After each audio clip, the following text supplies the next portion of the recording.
Allez, stratégie numéro 2, sur le 5 minutes. Une très bonne stratégie que vous allez pouvoir reconnaître assez facilement et qui arrive assez fréquemment. Lors d'un grand étirement, d'un grand écart type, eh bien, avant le retournement, nous avons 3 tentatives de hausse ici qui n'ont pas fonctionné. Et ensuite, nous avons un signal à la fin.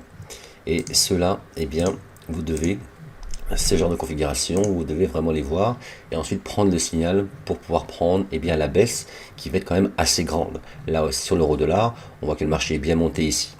Il fait demi-tour en une seule fois et ensuite il remonte, il tape une première fois, une deuxième fois, une troisième fois. Et il y a un écart entre les deux ici. Entre la première fois et la deuxième fois et la troisième fois, il y a quand même un écart. Et 3 fois sur le même niveau, il n'arrive pas à monter. Il n'arrive pas à le passer, si vous voulez. Et là, on a un signal.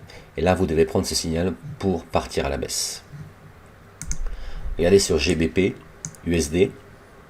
GBP USD, il monte, il fait ce qu'il a à faire. Hein. On voit qu'il y a une différence entre ici, par exemple, et ici. On voit qu'il y a une différence, surtout bien regarder le haut. Voilà, ici en fait il est bien monté puis il bute sur le haut. Donc une première fois il a une première tentative de franchissement, une deuxième tentative, une troisième tentative, on le voit bien c'est sur le même niveau, à peu près sur le même niveau. Hein. Ça va pas refaire à 100% mais ça c'est pas grave. Hein. Donc 3 fois et ensuite eh bien on a eu un signal ici. À la fin, au bout de la troisième fois on a un signal et là il faut le prendre pour aller chercher eh bien cette grande baisse. Sur l'or, un petit peu moins flagrant, mais on peut le reconnaître aussi. Le marché fait ce qu'il a à faire. On voit bien que là, il n'y a pas trop de grands étirements.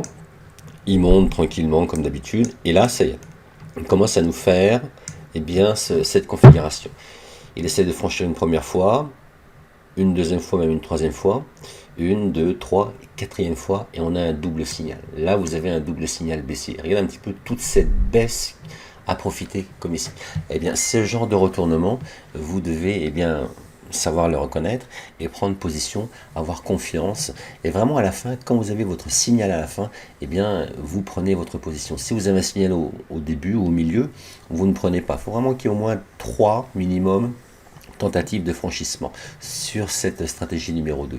Et ensuite, eh bien, vous allez prendre votre signal tranquillement et puis vous mettez votre stop au-dessus et puis vous laissez courir vos gains. Donc regardez bien ce genre de configuration parce que ce genre de configuration-là eh bien, va vous amener beaucoup de pips avec une tranquillité d'esprit quand même un peu plus approfondie quelque part, un peu plus grande. Hein. Donc une bonne tranquillité d'esprit par rapport à cela. Donc sachez bien les reconnaître, une fois, 2 fois, 3 fois, un signal, vous prenez votre position, ça c'est la stratégie numéro 2, ne les ratez pas, faites bien attention à cela et puis prenez des très bons trades.